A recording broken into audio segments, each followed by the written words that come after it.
世界のみんなとつながろう Bridges across world communities. Hello everyone and welcome to Bridges Across World Communities, sponsored by NIA, the Nishinomiya City International Association. My name is Floyd. And my name is Thelma. Each month, we provide practical knowledge for daily living and important information about disaster prevention. This program is for English-speaking residents in the Nishinomiya area and is broadcast on the second and fourth Saturday of each month from 12 noon to 12:15. This month's topics are Kanji of the Year and the Yogo Emergency Net. And our guest is Dr. Daniel Ko, originally from Singapore, now living in Nishinomiya. 提供は西宮市国際交流協会です。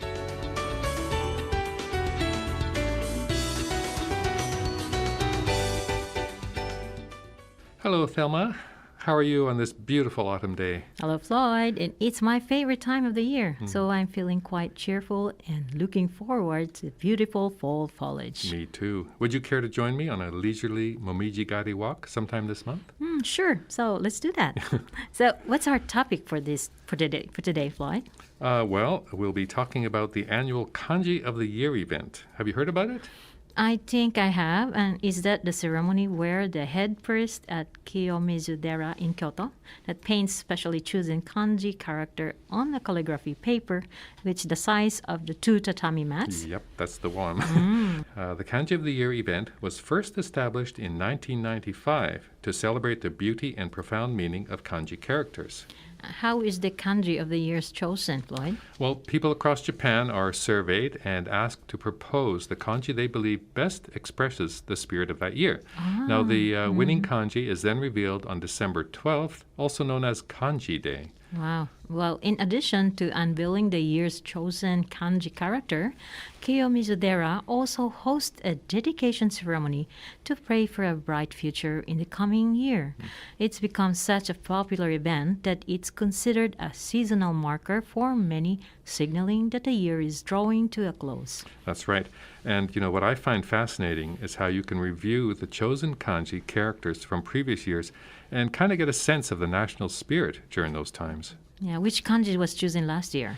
Well, in 2022, after collecting approximately 220,000 votes, the character for war, or tatakai in Japanese, was chosen.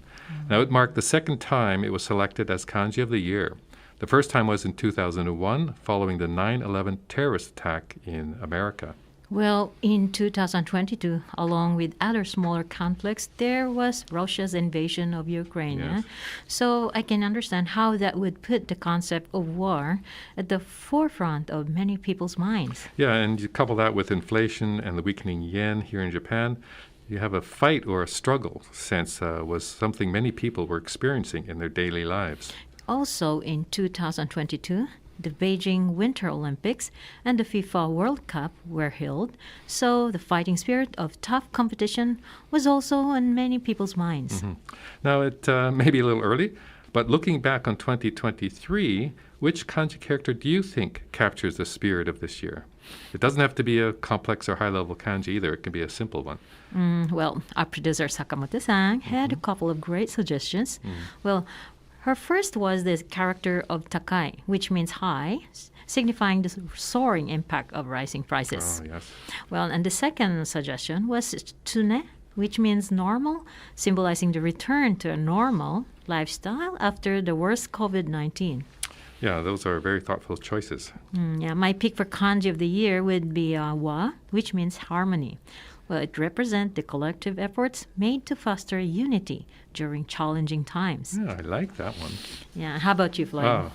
After much serious consideration, I've settled on the kanji character Tora, meaning tiger. And this is in honor of the Hanshin Tigers' amazing season and their long-awaited victory in the Nippon series after 38 long years. Yeah, I almost forgot you were such a Tigers fan. Yeah, too Congratulations. Much, maybe.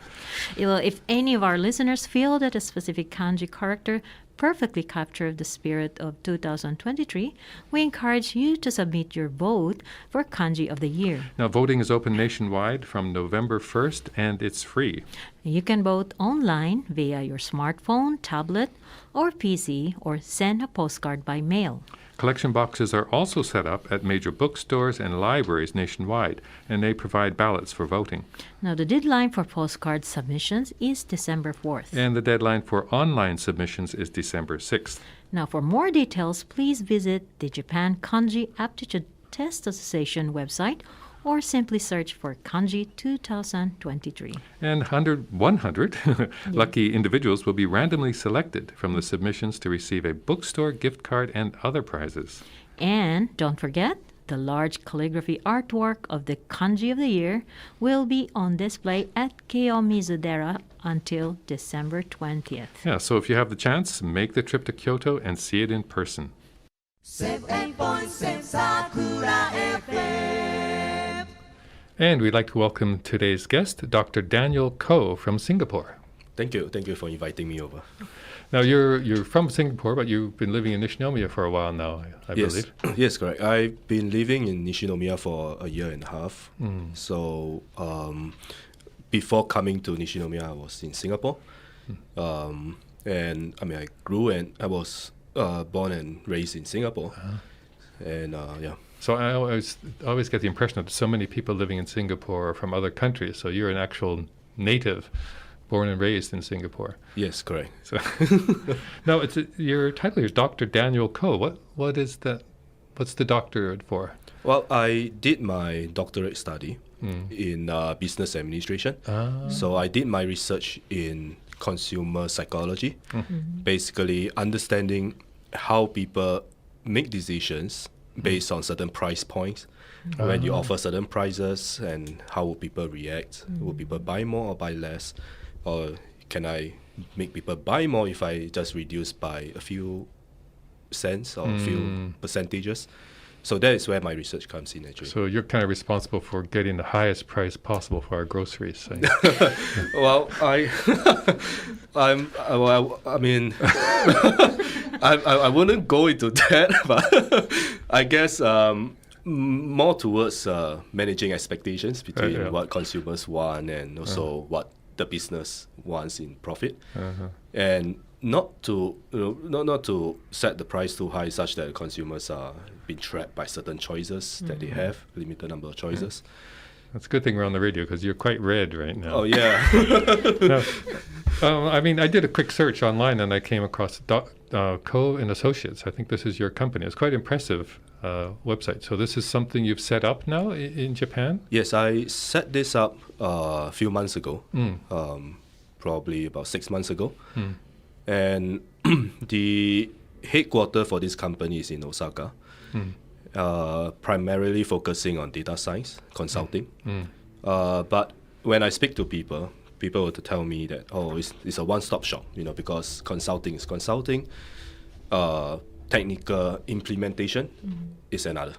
So, but I tend to put both together to provide this one-stop solution to the customers. Now you mentioned data science, which first thing when I think of when I hear data science is these days AI. So are you involved in like AI or those type of systems also? Yes. Well, before I started this company, I was a data science lead back then, dealing with AI, building AI for a software company. So I look into using existing technologies and piecing them together into one kind of a solution, so that the clients will be able to use it and to gain benefit from the AI technology. Well, I guess you have quite a ways to go. You just really started your company, so I mean, good luck. I hope, yes, I hope thank it you really very takes much. off. Yes, I guess in business, it's going to take time, and it won't be like when you start the first day and then you expect $1 million comes in the next day. It's going to be very progressive, and you need to let people know what you believe, and also to understand what people really want and believe in, and then find a common point, and then to find partnership or find opportunities to work together. Do you feel that being in Osaka is an advantage for you rather than being back in Singapore, starting a company? Well, first of all, it has its pros and cons, in Osaka and Singapore. In Singapore, definitely I have the language, the advantage of language to converse, with clients, English-speaking clients. But in Osaka, I guess it fits me because I'm a relationship kind of oriented person. So I believe in sitting down with that person to slowly understand, what exactly this person wants or believes in, and then cater a solution later on. So I guess, well, I'm not totally fluent in Japanese language, but my ability and willingness to sit down and listen to that person, or even not talking about data science, but anything in general, gives me the added advantage. Yeah.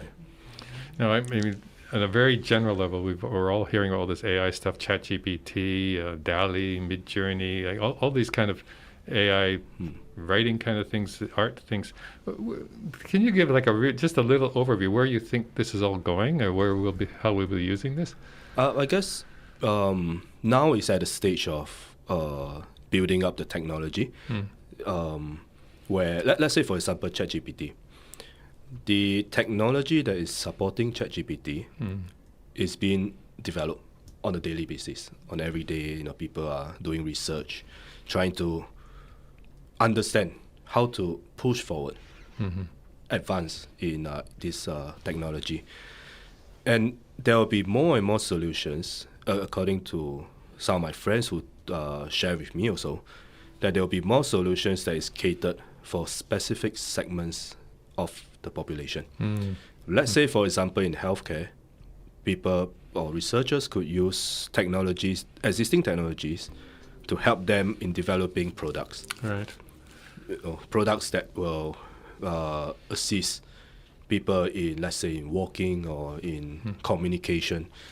So it sounds like what you're saying, there's not going to be this huge chat GPT that does everything. It's going to be more like specific programs or type of AIs that will be more focused on function. Correct. Because let's take the ChatGPT as an example.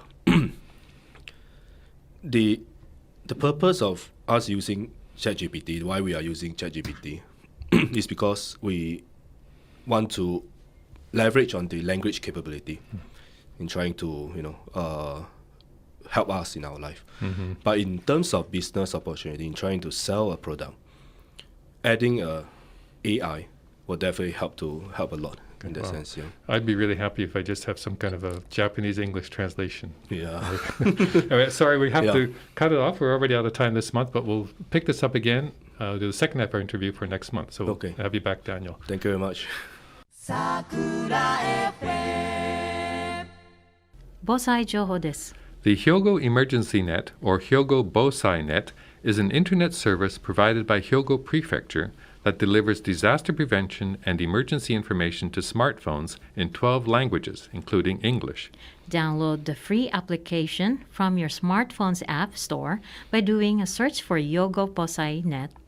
And by the way, I found it much easier to find by entering Japanese characters. Yeah, after you download the app, set the language to English and set the city to Nishinomiya.